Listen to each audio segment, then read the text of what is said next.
Hi, I am Angelo F. Olvido and I am a member of Tagum Songwriter.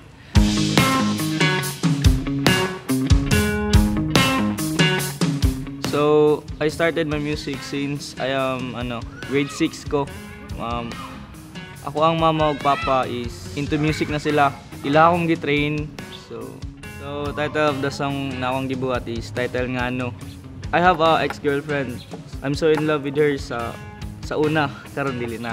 Nakamove on ako. Nikalit ra siya nibiya sa kuha and then niagi ang pila ka bulan.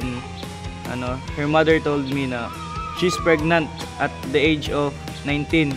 Na-shock ko and then mas sakit pa kay nakabalo ko na ang amahan sa bata is ako ang best friend since high school.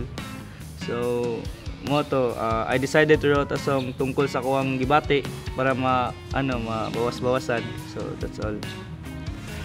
So if newbie pa ka same sa kuha, my advice lang is continue lang sa pagsulat sa kanta, make inspirational song. Be sure na imuhang gisulat na kanta is for environment and makatabang siya.